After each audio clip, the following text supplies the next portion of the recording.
नमस्कार दोस्तों। स्वागत है आपका एक नई वीडियो में, नए केस में।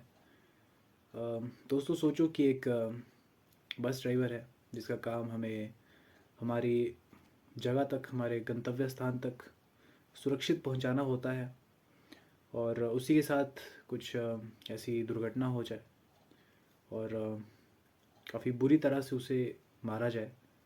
और काफ़ी मतलब ये आज का जो केस है वो इसी से रिलेटेड है। और अभी का लेटेस्ट केस है, सामने निकल कर आता है यूपी से। यूपी के जो प्रयागराज है, जो काफ़ी फेमस जगह है, वहाँ का मतलब एक जगह, शायद जगह का नाम ढंग से याद नहीं है, लेकिन वहीं का ये केस है जहाँ पर जो बस ड्राइवर है वो एक जगह पेट्रोल भरवाने के लिए बस को रोकता है। और उसके बाद जब वो मतलब पेट्रोल शायद भरवा ही रहा होता है कि कुछ लोग आते हैं, 6 या 7। और पहले उनके बीच में काफ़ी बहसबाजी होती है, लेकिन हाथापाई नहीं होती। लेकिन बाद में वो एक तरह से कास्ट उसमें चीज़ें हो जाती है। वो एक दूसरे को की कास्ट के ऊपर बोलने लग जाते हैं कि क्योंकि जो क्योंकि वो जो लोग थे गैंग के, एक तरह से वो गैंग के ही लोग थे, और उसमें सभी के सभी मुस्लिम थे। और उन्होंने ही वो चीज़ में पहले बोल रहे थे, और बाद में उन्होंने फिर वो शायद से हाथापाई में उतर आए, और उन्होंने एक दूसरे पर मतलब पत्थरों से उसके ऊपर ईंटें फेंकी और पत्थर फेंके।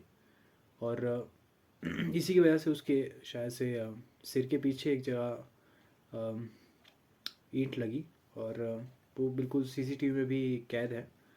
और उससे ही ब्रेन हैमरेज की वजह से उसकी बस ड्राइवर की, जिसका नाम राजेश था, अ, उसकी मौत हो जाती है। जिसके परिवार में उसकी पत्नी थी और उसके 2 बच्चे, जिसमें एक 8 साल का लड़का और एक 15 साल की लड़की थी। तो काफ़ी दर्दनाक ये घटना थी। लेकिन इसका अगर कनेक्शन बताया जाए कि ऐसे अचानक हमला उसके ऊपर नहीं हुआ था, बल्कि इसका कनेक्शन पहले से है, उनके बीच में पहले भी ऐसा जो है गाली गलौज या फिर उनके बीच में ऐसा कुछ हुआ था, जिसकी रिपोर्ट जो उसका भाई है, अ, राकेश का, जो जिसकी मतलब जो इसमें विक्टिम है, जिसकी मौत हुई बस ड्राइवर की, उसका जो भाई था, उसने वहीं के एक पुलिस स्टेशन का नाम है टीपी पुलिस स्टेशन, उसके अंडर ही वो एरिया आता है। अम, और उसने मतलब उसके पहले ही इस चीज़ के बारे में बता दिया था कि जो मेरा भाई है उसके ऊपर जो एक गैंग है शायद, वो हमला करने वाले हैं, उसके बारे में पहले ही उसने बता दिया था। लेकिन जो पुलिस स्टेशन है कि जितने भी उधर ऑफिसर्स थे, उन्होंने उस पर ध्यान नहीं दिया और कोई भी एक्शन नहीं ले गया। और जो उसका भाई था उसने इसको लेकर पुलिस को ही जिम्मेदार ठहराया। और इसी के चलते वो जो मतलब वहाँ का जो मेन ऑफिसर इन चार्ज था उस पुलिस स्टेशन का, उसे जो है सस्पेंड कर दिया गया। और 2 पुलिस ऑफिसर्स को मतलब उससे उधर से सस्पेंड किया। इसकी अगर बात की जाए कि किसने इस केस की कस्टडी ली, और तो ये काफ़ी हाई लेवल तक केस गया। और जो पुलिस कमिश्नर है, जिनका नाम जोगेंद्र कुमार हैं, उन्होंने इस केस में मतलब एक टीम बनाई छानबीन करने के लिए कि वो पकड़े जाए जो भी उसमें, क्योंकि सीसीटीवी में सभी कैद हो गए थे, लेकिन वो कहीं भाग गए थे। तो इसी वजह से उसके लिए 8 पुलिस स्टेशन के जो पुलिस ऑफिसर्स थे मेन, और 4 इसमें आईपीएस ऑफिसर्स, एक जो मतलब पुलिस कमिश्नर और डीएसपी, तो ये और भी शायद एक शामिल थे कोई, तो पर नाम याद नहीं आ रहा क्योंकि केस उतना अच्छा से क्लियर नहीं है। लेकिन उन्होंने ही इस केस की कस्टडी ली और काफ़ी अच्छे से चीज़ें जो है हैंडल की। लेकिन अगर बात की जाए तो अभी भी वो पकड़े नहीं गए हैं। लेकिन जो फैमिली है, फैमिली काफ़ी ज़्यादा दुख में है।